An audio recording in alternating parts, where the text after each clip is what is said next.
Hello, everyone. Good morning. Welcome to Brazen Exchange. I'm your host, Vanessa Imadi.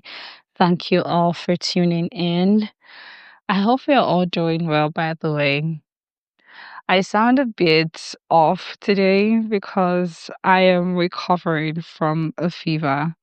So, Tuesday, I don't know what happened. My system broke down, my temperature was high.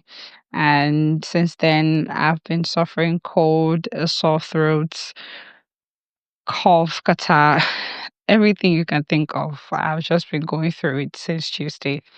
And luckily for me, Monday, I was well on Monday. I just come off from a power packed Sunday service. It was our Thanksgiving Sunday, Thanksgiving service, which we held to celebrate God for the living water service that was done last week. Last week was a great time at the squad. So it was a great week for us last week, and Sunday we just like everything coming together just to give thanks to God for the success of the events. We also had partners meeting last week as well. So it was a packed week, powerful services all through. And so, when you come off from such high spirited events, anointing, your week is blessed, you understand. And one day you're good and ready to go. Then Tuesday, you're suddenly hit with a blow to your health. That was what I felt. I'm like, come on, in fact, I'd already proclaimed that this week would be my Thanksgiving week. I was going to continue the Thanksgiving up until this coming Sunday. So I was going to have my own Thanksgiving week where I just thank God for all the way long and for blessing me with the living water service. But life had other plans, or should I say God had other plans? And I instead fell sick, and I've been recuperating since then. But I am grateful. I'm grateful because it did not stop me one bit. It did not stop me. Oh, in fact, that Monday before any of this happened, I got a call for an interview, and I was just like, yes, everything is going according to plan, God. But what I told them, I was like, okay, I can't attend physically because I wanted a physical interview, and I was like, oh, I can't attend physically because I have so many things to do. I didn't even know that I was going to fall sick. Like sickness was not in the cards for me. Now I'm thinking, imagine if I told them, okay, yeah, sure, great, physical interview. How would I have gone for that interview, please? Because the day for the physical interview, I was on my bed, covered in blankets, windows closed, everywhere dark, just trying to keep all the warmth that I can get, not wanting any air to touch me. How would I have survived a physical interview? So, anyways, that Monday, I remember calling. I remember when they called me for the physical interview. I remember telling them, "Oh no, can we make it virtual instead? Because I can't do a physical interview." And later on, I was out thinking about it. Okay, Vanessa, wait, we have prayed for this thing, right? And this one has come. Can we just create time to make this happen? And then the next day, that was Tuesday, before I knew I was sick. So I'd already suffered a sore throat, but like I prayed, so I figured, okay, this isn't going to hold me down one bit. So I gave them a call and I said, you know what? I've moved some things around. I'm going to be present for the physical interview. But I was still hoping against hope that God, please let them just help me and make it virtual. And I think later on that day, I got a call that would I be available for a virtual interview? And I was like, yes, thank you, God. So, anyways, long story short, my interview was no longer physical, it was now virtual. And despite the fact that I became sick, I was able to, at least it was just 1 hour of my day. I was able to allocate that time for the interview, and I went back straight to bed. Like I'm so tired. God help my life. Anyways, that's how my week went. Just taking drugs, laying down, just being too weak to do much really. Yeah, you plan something and you say, "Oh, this week I'm going to do so many things," and life hits you with the go and rest card, and you can't do anything but rest. I'm like, God, you could have taken my life, but you said, "No, Vanessa, I still need you to be here in this earth. I still need you to be here." That's why I'm still alive. So I'm going to give you thanks. I was just finding different reasons to thank God, because why is it this week that I've proclaimed that this is going to be my Thanksgiving week? Why is it this week that this thing is happening? Anyways, it didn't stop me. I'm glad it didn't stop me. But anyway, while I was on my bed, I had enough time to hear all the news, all the gist going on in the world. And I would say this week, the service industry, they took a big hit this week. From the cake picnic that happened in Lagos to the Ibom Airline, and then I think it was, yeah, and Value Jet. So Ibom Airline and their customer, and Value Jet with, they're calling him Kwamwon. To be honest, I've forgotten his name, so I'll just call him Kwamwon. And then for the female, they called her Kwamtu. Internet people are so funny. Internet people are so funny, because what do you mean Kwamwon and Kwamtu? So I will start with the airline saga. So Value Jet. The amazing thing is these two airlines, I've used them. Great airlines, by the way. Honestly, I don't even know what happened this week. Something was in the air, literally, because how is it that the two seemingly working airlines in Nigeria, because from now till tomorrow, I don't even know, I'll forever drag Air Peace. But you see Ibom Air, you see Value Jets, they are the two, they are the working two in Nigeria. Like, they work. If they tell you 5 o'clock, their 5 is 5. They tell you 7 o'clock, 7 is 7. There's no delay, and their service top notch. But this week, Kwamwon, I was reading about what happened, and it seemed like he was to be on the flight, but he was carrying something in the flask that was maybe alcohol. Nobody is certain. I'm not certain what the content of the flask was. But then he was told not to bring that on board. He refused. And long story short, they left him on the tarmac and flew away. And he tried to stop the plane from going. And I'm like, what is happening? How did he even get past with a liquid? Because before you even enter the airplane, they would check you, right? Even if it's bottled water, they will tell you to drop it behind. You tell them this bottled water is not opened, it's a lie.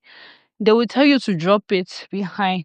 So how did he escape all those people till he got to the place where they discovered that the liquid could be alcohol? Like, we don't even need to know that it could be alcohol or not. You are carrying something that's a liquid.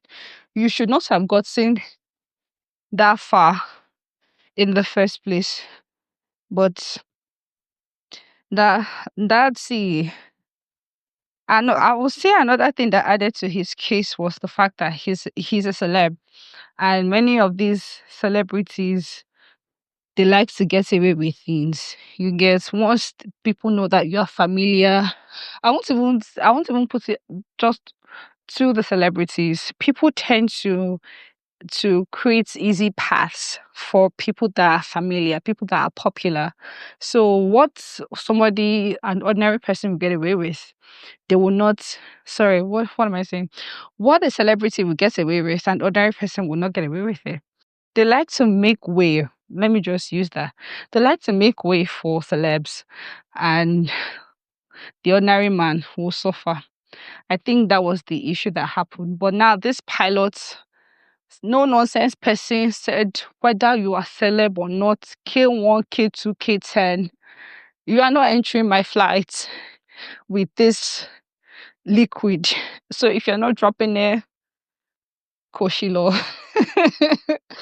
And basically, if you watch the video, he's still on the tarmac while the plane moves. Like he's there, the plane moves, and he's running about on the tarmac. I'm just, why was he even there in the first place? Like, why didn't they even take him out of that place? So at the end of the day, I think what was it that happened? They banned they banned the pilot and the first officer, that's the person flying with her. They banned them like for I think a month. They banned them for a month, like no flying for that 1 month period. And for Kwamwon, I think his was 6 months or so, but now they've reduced it to 1 month and they're now making him an ambassador for flight security or something. I see. I don't. If you ask me what that even means, I don't even know who to ask, because if you ask me now, who I go ask, I don't know. What does that even mean? Ambassador for flight security. What does that mean? What does that mean? It doesn't make sense. But yeah, that's what happens when you're a celebrity. Now let's talk about Ibom Air. Ibom Air, in the case of Ibom Air, this customer, or let me just call her a passenger, this passenger was told to switch off her phone, and she insisted that her phone was on flight mode. And I don't know, an argument ensued the between them. See, there are so many he said, she said, eyewitness comments. But what we saw was that when all was said and done, when the flight had landed, it was time for everybody to go. The lady was prevented from going. Meanwhile, what was said was that they were going to call the airport security to come and get her. Meanwhile, she was like, let me go. Like, why are you holding me back? Why are you stopping me from going? That's one part. The second part is of them. Honestly, I didn't see the video of her slapping the air hostess. I'm not sure, but they said that happened. And then the third one was now the airport security coming to bundle her from the airplane. But this was somebody who was already saying, "Let me calm down." Like, what stopped you from allowing her to calm down and holding her, keeping her one side for the airport security to come and take her away? But you had to prevent her from leaving. You now waited for airport security to come and you bundle some. See, aside from bonding that woman up, it was even the ill treatment of that woman for me. The way they manhandled her, they tore her clothes, they made her topless, literally, her body exposed. All I was just thinking of was the fact that, my God, you know how much a flight ticket cost? Somebody paid to be on that flight. I'm a paying customer. I paid to be on this flight, and this is how you're treating me. It's like people forget what it means to be in the service industry. You are supposed see customer is king in service industry. You're supposed to be kind. You're supposed to be nice. You're supposed to be yes ma, yes sir, three bags full in. You're supposed to be doing all of that. You're supposed to okay. You're supposed to bear the brunt of everything. Okay, just let the customer go. Okay, put your phone on flight mode. I mean, put your phone, switch your phone off. To be honest, it's not all the time. I even put my phone on. I switch my phone off. Sometimes I put my phone on flight mode and I just drop it because okay, you guys have even seen. How do you think people capture all those uh landing shots, flying shots from the airplane? Do you think their phones are off? No, their phones are not off. Their phones are on flight mode, and then they turn on their camera and they're able to capture the landing and flying shot and everything that you're able to see. So, if that was a problem, we would all have crashed in the air a long time ago. Why would why would you now make a big deal out of a molehill? It's so silly. It's so silly. And then a paying customer at that. Somebody who paid, I don't even know how much Ibom Air ticket cost, but I know that they're one of the most expensive. Hey, I finished paying that amount. You now end my trip with beating and disgrace. No, if I'm that lady, I will not take it. Hey, I will not take it. I will not take it. What do you mean? What do you mean? I don't understand it. Like service industry is you are supposed to be pleasant all through. Even if a customer is I attended one workshop where they were teaching us about customer service. Even if the customer is berating you, is doing also you should just if you know when the Bible says if they slap you, turn your other cheek, let them slap you. That's how you should be. You should just be saying, yes, ma, I'm sorry, ma. I'm sorry, ma. Okay, yes. For like, do you understand? This is one person out of how many people were on that flight that you literally disrupted other people's flights, your customers' experience just for one person. You couldn't let go of. No, that's pride. I'm sorry, that's pride. That was egotistical of of whoever it was, the air hostess. Did you forget why you are there? You are there for these people. Without these people, they will not pay you salary. What do you mean? Ah, without them, they won't pay you salary. Like you are there to serve these people. And they're also forgetting that you are in a competitive business. You have all these different airlines. There's Value Jet, there's Aero, there is Kinikon. All of them. You misbehave. We move on to the next one. What do you mean? Hey God, I don't understand it. Like you're in a competitive business. You- you're looking to get customers, not looking to push them away. And now people are online saying, "Don't fly Ibom Air." If you had asked me about Ibom Air a week ago, I would sing their praises to you. I would tell you Ibom Air when I use them, 10 over 10. I'm telling you, in fact, the person who, as I was entering like this, they were smiling, welcoming me, like, hi, welcome, ma. Okay. I say, yes, yes, yeah.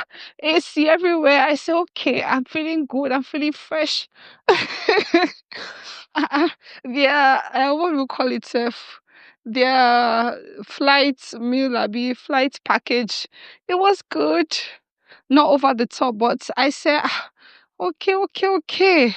At least for my first flight experience, it was amazing, right? So if you had asked me about Ibom Air a week ago, I would have been singing their praises.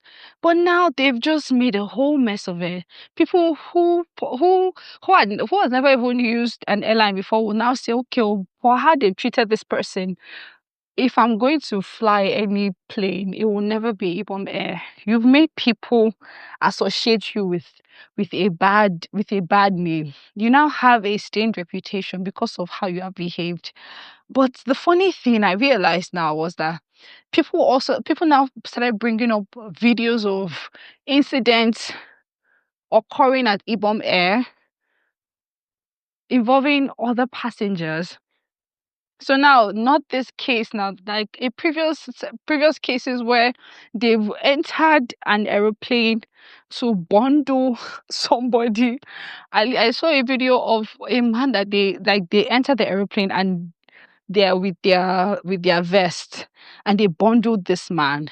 And the man was crying like, don't humiliate me, oh, like don't expose me, oh, because we were dragging him. He had to hold his trousers so that you to not fall off. What do you mean?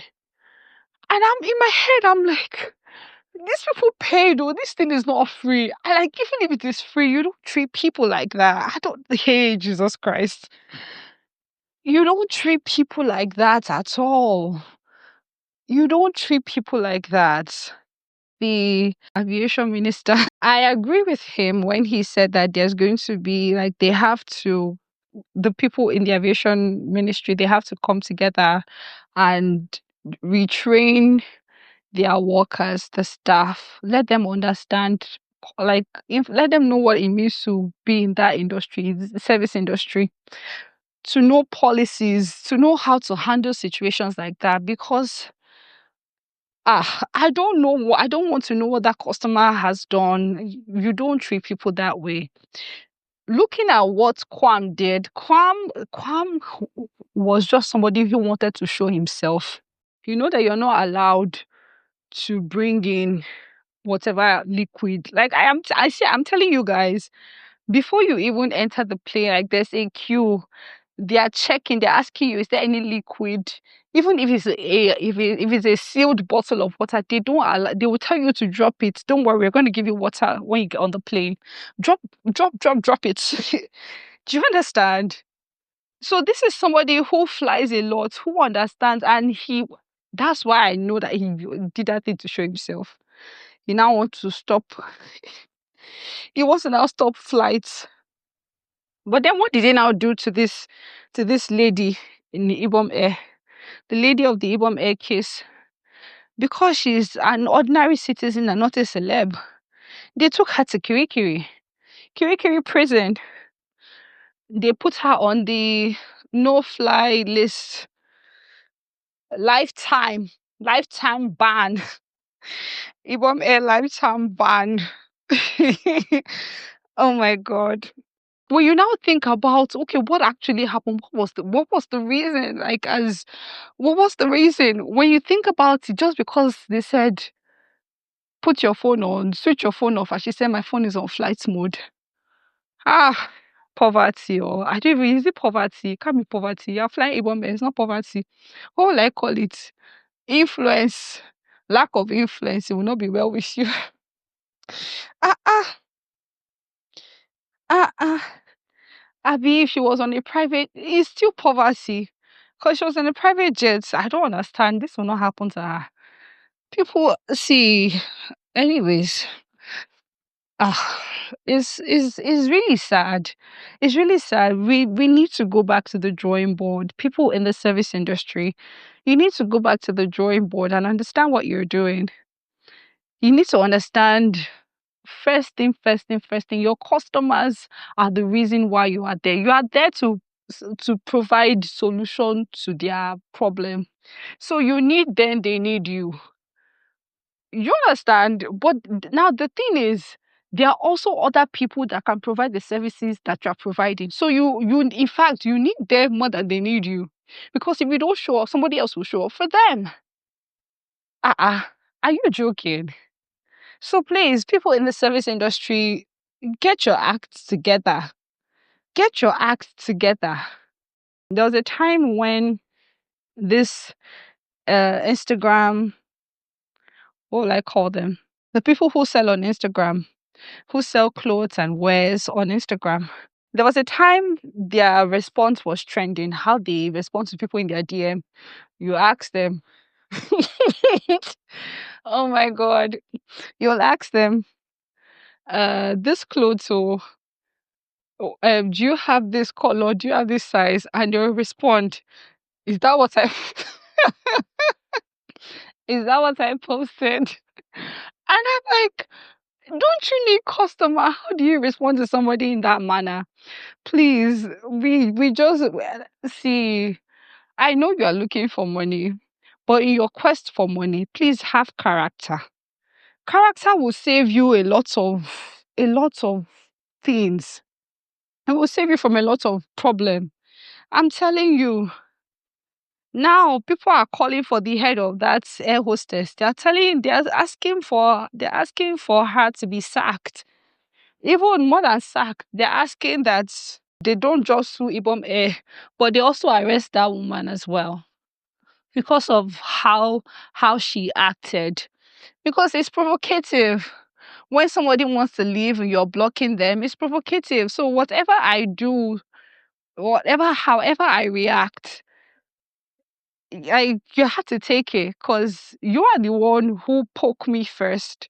So whatever I choose to do, you take it. People are now calling for it. Imagine if she had applied wisdom. Anyways, as of this moment, they said Keyamu said that they've asked Ibom Air to take her off the no-flight list. They've also they've also asked that she be removed from Kirikiri prison. But now people are telling her that lady, like, babe, you need to sue. Sue and make all the money that you can make from Ibom Air because they need to learn a lesson. People are telling her to sue. All my own is service people, service industry, please. If there's anybody that's we are to learn manners of approach from, it's from you people. It's from you people. Ah, Hey God, I'll never forget my days as a youth worker in church. You will see different people, like different categories of human being.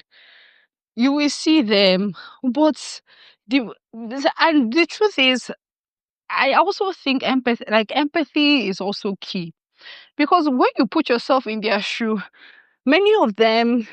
So let me give you context now.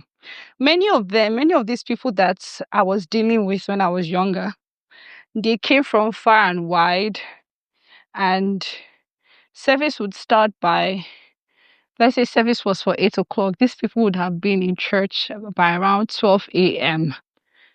And they are told to wait somewhere because of course service has not started. This is like people are literally sleeping. What are you doing around by this time? But because of where they are coming from, they don't want to lose out on the service.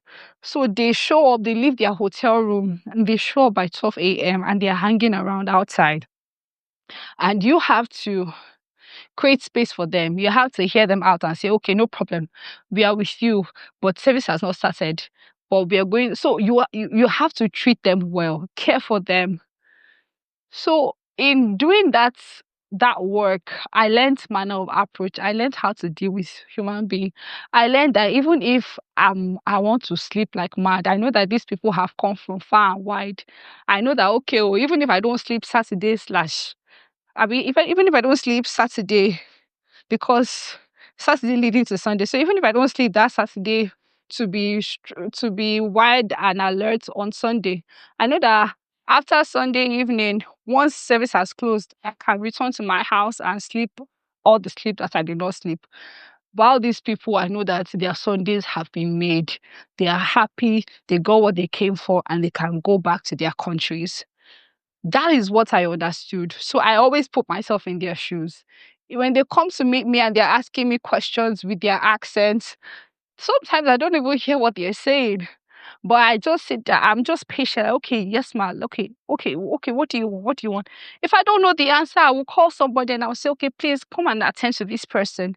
There was a woman I'll never forget. I don't speak Igbo. I'm Igbo, but I don't speak Igbo. I hear it, but I don't speak it. I speak a little. Like I want to even say conversationally, no. But this woman came from the east. She's an old woman. She was confused. Like she's seen a lot of people. I don't know if she came with family and she's just confused where everybody was. Like, so people were already trying to attend to Mama, like, okay, Mama, oh, Mama. But because she was speaking Igbo and nobody could understand her, and I was just passing by. Me, I'm just walking by to get to my own post. And I see what's happening. And then I go there and oh, sorry, what's happening? What's going on? And they explain to me. And as they explain to me, I hear what Mama is saying. To be honest, see, God, see, when God is with you, God is with you. When God wants you to do something, He will help you to do that thing. Because me that don't speak Igbo, tell me how I knew the Igbo to speak to this woman. As she was speaking, I was hearing everything she was saying, and I was able to form my Igbo to say to her, and she understood. So I started speaking Igbo to Mama. And I said, okay, Mama, oh, okay, what do you need? What are you looking for? Oh, yeah. So once I got what Mama needed, I was able to attend to Mama, and I told the people what Mama needed, and they were now able to guide Mama properly. And then as I was leaving, I said, oh my God, Vanessa, what have you done? Like, God, how you work? Because where did the evil want to come from, please? But that's the thing. I was ready to serve. I was patient. Okay. This is why I'm here. So my youth days, I used that thing to learn service, to learn communication, to learn how to address people, to learn empathy.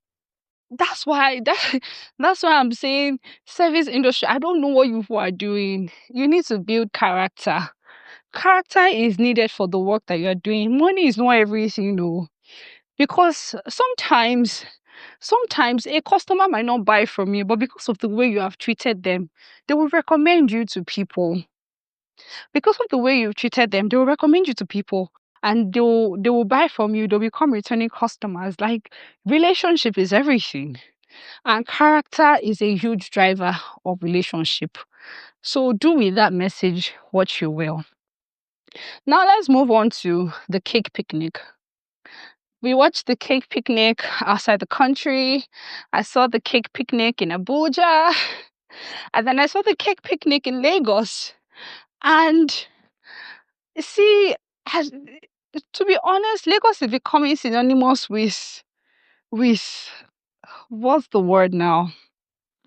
It's becoming synonymous with rockers, it's becoming synonymous with chaos.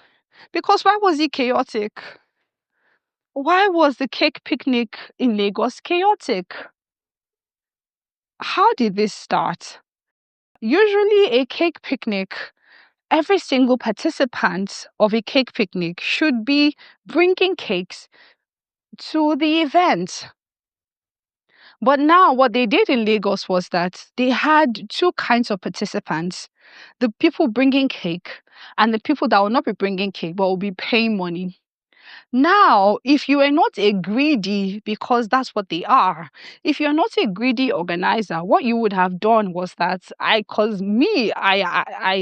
assumed that the money they are paying is for the organizers to get cakes on their behalf, so that everybody goes into the event with a cake. So I've paid my money. So as I'm coming to the event, you should be giving me my cake as I'm entering, so I can place my cake on a table. I'm not a baker.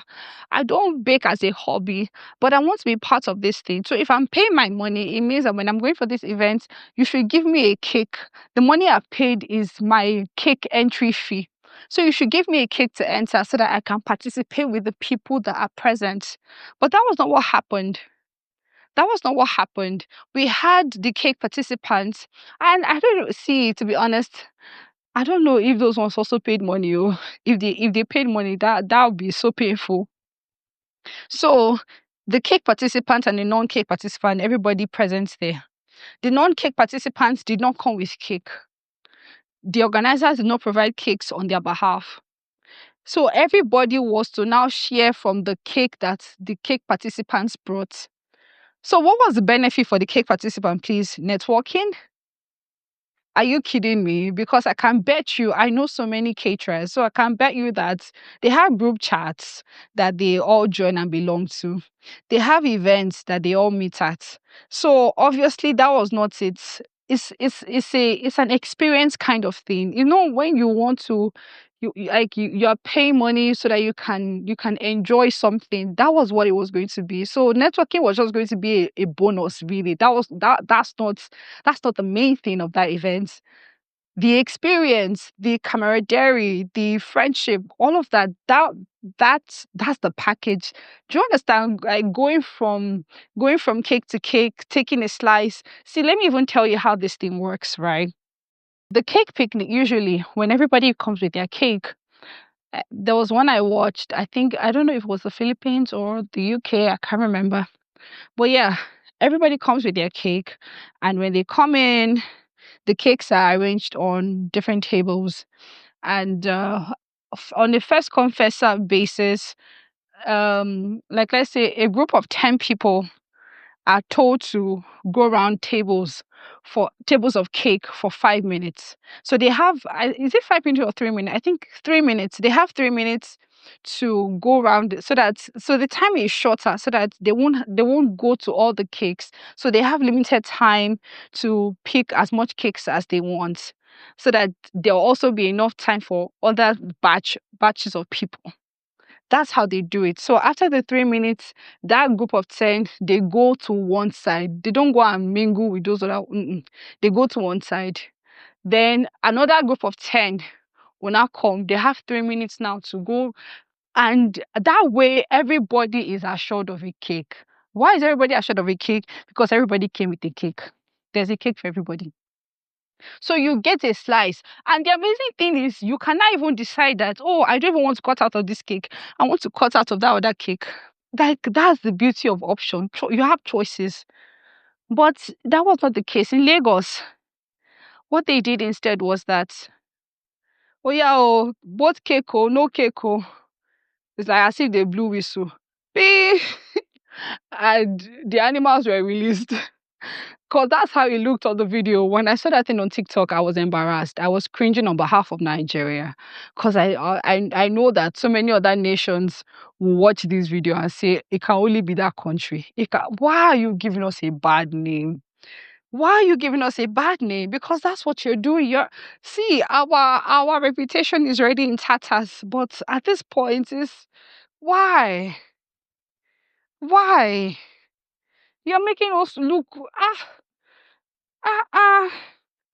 Somebody said, thank God for steez, oh. Because if I'm in that kind of setting, because of steez, God knows I will not run and go and be grabbing for cake.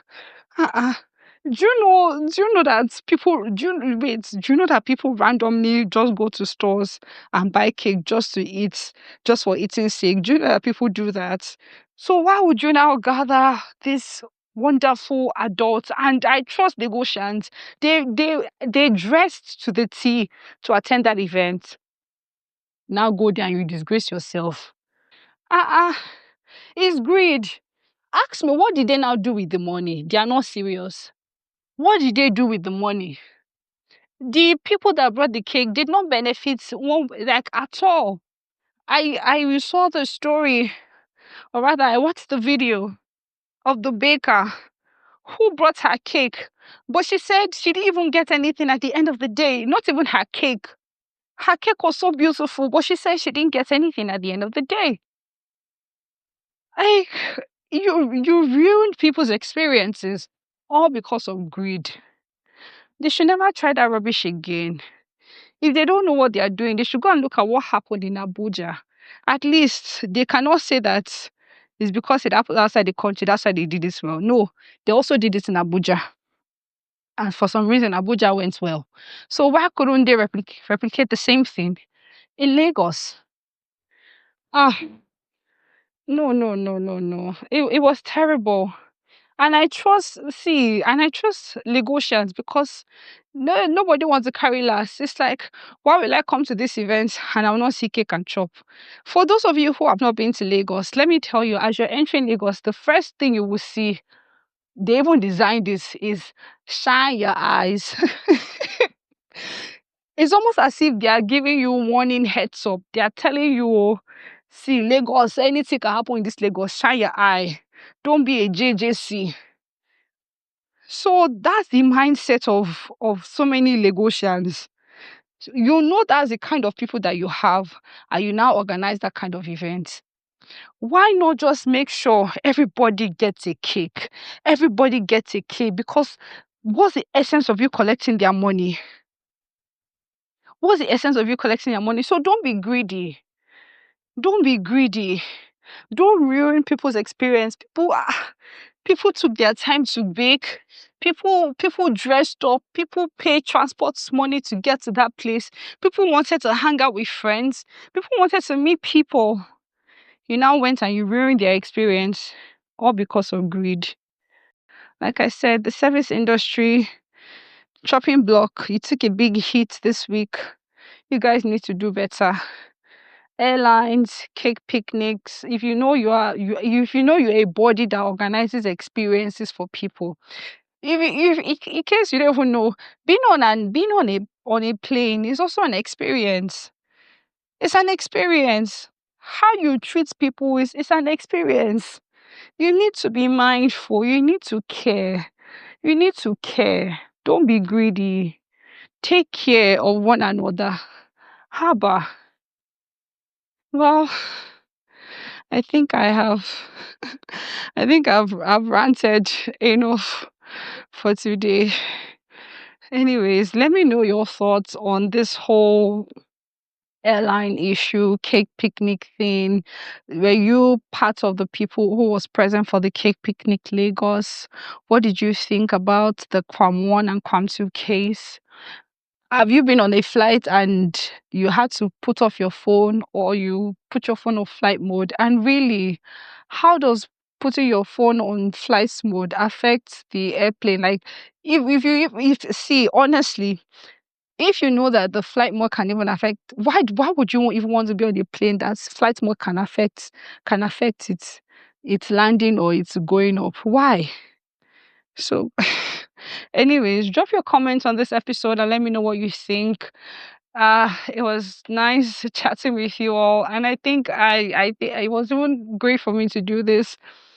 Uh, made me feel like my week was productive. If I'm being honest, and even just speaking with you guys, I feel much better. I feel much better.